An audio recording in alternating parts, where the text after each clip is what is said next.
We are building up to a new moon in the sign of Scorpio that's happening in just a few days. It's happening on the 19th or 20th, depending on where you are in the world. As you can see here in the chart, this is what makes it a new moon, the sun and the moon together at the exact same degree. And so we're building up to this energy right now. We're at the end of Scorpio season, about to complete Scorpio season. And I want to just kind of lay the foundation for this energy and for what we've been moving throughout this season and what we can kind of expect with this new moon. So we know that Scorpio is the sign that represents change and transformation, growth, evolution of the soul at all costs. And so it's been it's been a lot. This Scorpio season has been a lot. It's been very transformative. It's been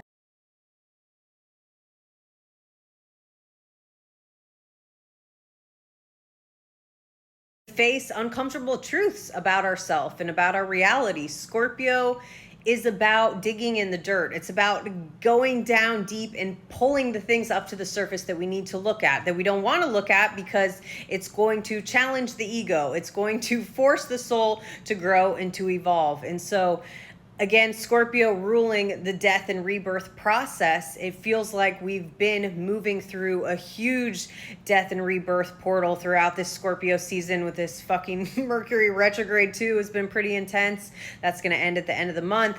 But it feels like we've all been moving through our own death and rebirth period. There's been, literal shedding of the skin, peeling back layers of who we thought we once were, and now kind of stepping into this new version of ourselves.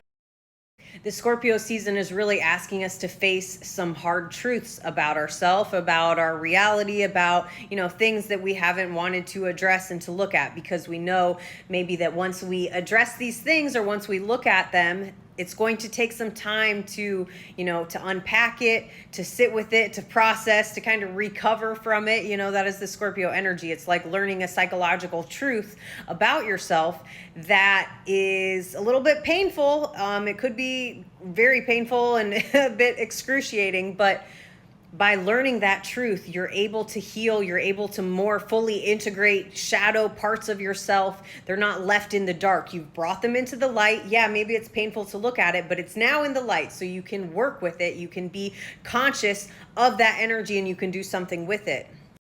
I always like to think of the butterfly, the phase of the butterfly and going into the cocoon and the chrysalis, and just how that so perfectly represents the Scorpio energy. It's like going through this death and rebirth and kind of having to go into your dark cocoon, and you can't come out until it's the right time. You can't force yourself out of it. You can't push yourself out of it. If the butterfly is cut out of the cocoon before it's ready, it dies. And so we have to be in this space for as long as we need, in your own little cocoon, your little Scorpio cave, whatever words you want to use for it. But it's like going into your own underworld, the depths of yourself, and being in that space for however long you need. It can't be rushed. You're healing, and the growth and the medicine that you're getting in the cocoon, it needs time to marinate, to integrate it. You can't rush that process. And so it sounds really beautiful, the phoenix rising from the ashes, but it's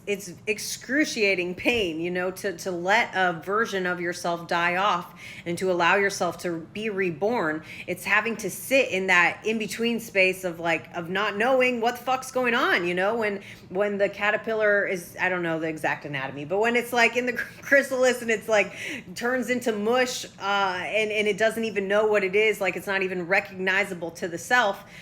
Yeah, we're probably like, what the fuck is going on? When's it going to end? But we just need to be with ourselves in that process. Like, how can you hold yourself and support yourself through that transformative process? We've gotten to witness that throughout Scorpio season, right? You can look back on the last few weeks probably and just look at how we've been able to, how have you been able to hold yourself as you move through a deeply transformative period in your life? Could we enter into the cocoon, the metaphorical cocoon of darkness, with more grace and more compassion and more acceptance for ourselves, understanding that those points in time are just as important as the butterfly flying around and like showing its colors and its wings. Like, without all of the steps to get there, it could never grow into that. And so we need to honor all of the cycles of our becoming, of our transforming, not just the beautiful, like, Instagram worthy parts of it. We need to share and at the very least accept, and hold love, compassion, grace for ourselves as we move through that cycle. And so that is the cycle that we have been experiencing, this death and rebirth, this transformation with Scorpio season, this new moon coming. So again, we have a lot of planets that are retrograde, right? We have Jupiter, Uranus, Mercury still retrograde. We have Saturn that's still retrograde, Neptune. We even have Chiron, the asteroid that is retrograde. So we've got a lot of retrograde energy. Even though it's a new moon and it's a time of new beginnings, there's a lot of retrograde planets that are asking us to kind of slow down, to pause, to go inward and to reflect. And so with this new moon, it could be a very big, like, internal new beginning, a shift that's taking place within you. It might not be a ton of external stuff happening or changing in your life as much as it is a deep internal process. That is also the Scorpio energy. It's so deeply transformative, and it can be so powerful, but maybe nobody sees it, from the outside looking in. Unless if you're let into that person's, inner world, which is Scorpio is very cautious on who they allow in their internal world, then you might have no idea what's going on for them. So again, it could be a very deep internal process that we're all moving through, but there is something really important. There are important realizations and revelations that we're having, especially as we move towards this new moon, because it's going to be here with Mercury, the planet that rules our mind and communication and thoughts, and it's exactly conjunct this new moon. Like, what the fuck? It's at the exact same degree. It is so wild. And we also have it opposing Uranus, like exactly opposing Uranus, 1 degree orb. So this is a powerful little situation here. Ultimately, Uranus helps us break free. It helps us be more authentically ourselves, radical acceptance of the self. It can show up like a lot of different ways. It's the most unpredictable planet, but it can almost be like, having the rug pulled out from under you, or you get some kind of like shocking awareness or something that you didn't realize before. It's like the lights flash on in the room. You see that thing that you've been, thinking about or not understanding. It like becomes clear, and then the lights go off. So there could be some kind of shocking, revelations or transformations, or maybe it's, information, or it's new things that are coming into our awareness that then create that change.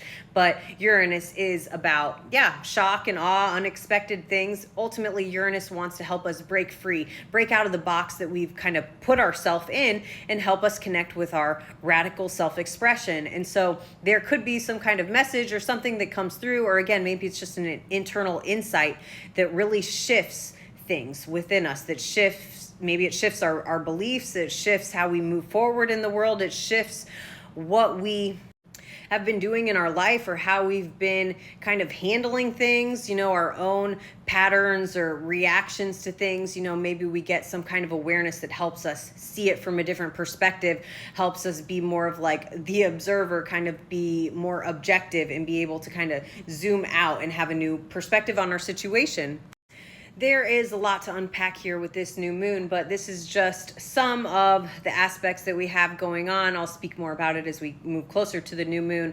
But whatever's going on beneath the surface, whatever's taking place like internally for you behind the scenes, there's a really beautiful, we still have this grand trine in water. So all the Scorpio stuff up here that is making a trine to Saturn and Neptune, that is making a trine over here to Jupiter and Cancer.